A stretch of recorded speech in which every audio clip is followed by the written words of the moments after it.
Dust clung to Dry Creek like a curse that morning, drifting through the narrow street and settling on the wooden storefronts, as if the town itself wanted to hide what it had become. A place where people survived by pretending not to see suffering, where cruelty passed for tradition and silence for strength, and in the middle of it all stood a young woman near the saloon doors, hands folded tight at her waist, eyes lowered not because she was weak, but because the town had trained her to believe she had no right to meet anyone's gaze, her name spoken only in whispers, her past twisted into gossip, her worth measured by rumors instead of truth, and none of them knew how far she had walked to reach this place, how many nights she had slept hungry under open skies, how often she had promised herself she would endure just one more day. Yet that morning felt different even before the sound of hooves broke the quiet, because when the rancher rode in, the air itself seemed to change, his horse moving steady and unhurried, his posture calm in a way that unsettled men who relied on intimidation. A man known not for loud words or quick fists, but for the rare kind of authority that came from knowing exactly who you were. And as he dismounted in front of the saloon, every eye followed him, expecting business, expecting trouble, but no one expected what came next.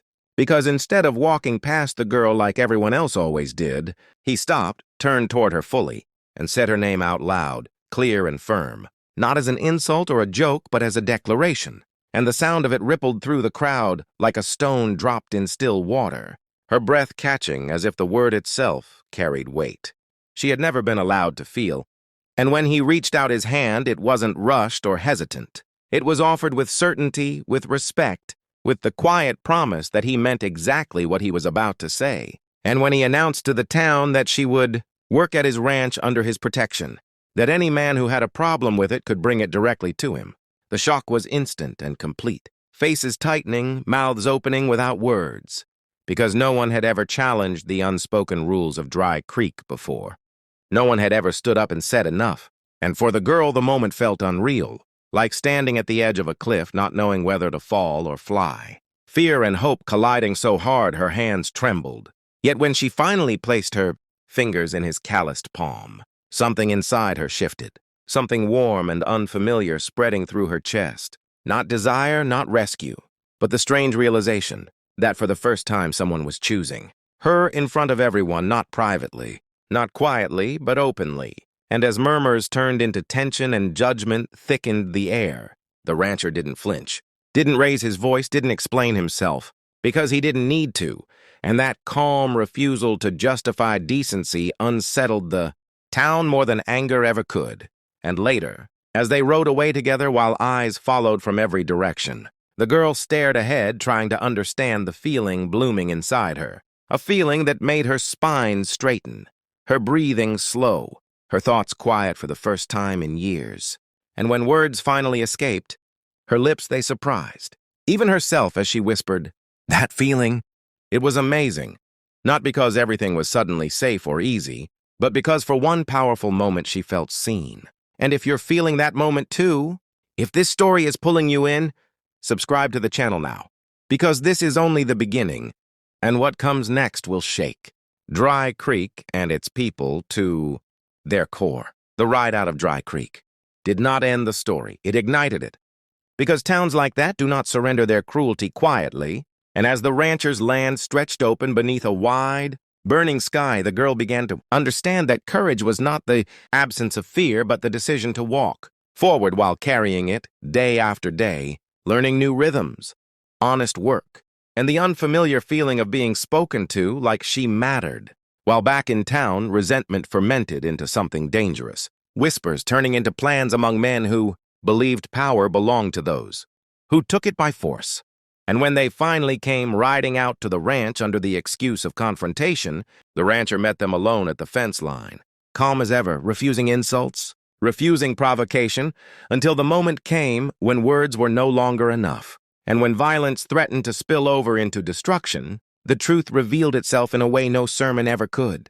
Because the rancher stood his ground, not with rage, but with resolve, protecting not just his land, but the principle that decency would know longer bow to intimidation. And when the dust finally settled and the men rode away broken in pride rather than blood, The girl stepped forward and realized something had changed inside her forever, because she was no longer hiding behind someone else's shadow.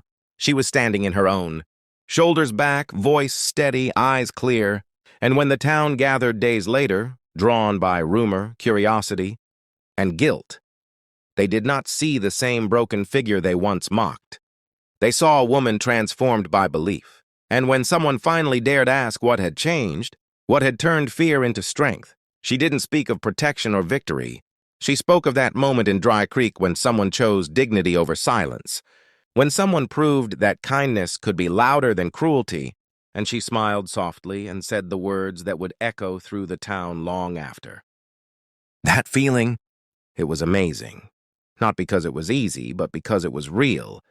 And in that moment, Dry Creek understood that it had been judged by its own actions, that redemption was possible but never free. And as the rancher stood beside her, not as a savior, but as an equal, the story closed not with applause or forgiveness, but with something far rarer: change. The kind that lingers. And if this story moved you, if you felt that shift from fear to courage, subscribe to the channel now, because every story here is about the moments that break us, rebuild us, and remind us who we are meant to be. Time did what force never could. It revealed the truth. And as seasons shifted over the ranch and the dust of old grudges slowly settled, Dry Creek began to change in small, uncomfortable ways. Because the girl who once walked, with her head down, now rode into town with steady eyes and a quiet confidence that unsettled those who remembered how easily they had dismissed her. And the rancher no longer needed to stand in front of her, because she stood on her own, speaking when she chose, silent when she wished, no longer shaped by fear but guided by purpose. And when opportunity finally came for the town to make things right, when drought threatened, livelihoods and cooperation became survival, the people of Dry Creek turned not to their loudest voices but to the ones who had already proven their character, watching as the rancher led without cruelty and the woman beside him offered solutions instead of blame. And it was in that moment the town understood the greatest shock had never been the confrontation or the defiance. It was the transformation, the realization that strength paired with compassion could rebuild what pride had nearly destroyed. And when the town gathered one final time under a fading sunset, no longer divided by whispers, the woman spoke not with anger but clarity, reminding them that dignity is not granted by forgiveness alone, but earned through change. And as silence followed her words, even the harshest faces softened, because they saw not a victim, not a symbol, but a leader born from hardship. And later, as she stood at the edge of the ranch watching the horizon glow gold, she reflected on the journey from fear to freedom, understanding at last that the feeling she once called amazing had grown into something greater: self-worth. And if this story stayed with you, if you believe stories can change the way we see strength, kindness, and courage, subscribe to the channel. Because every story here is more than entertainment. It's a reminder that one brave choice can change everything.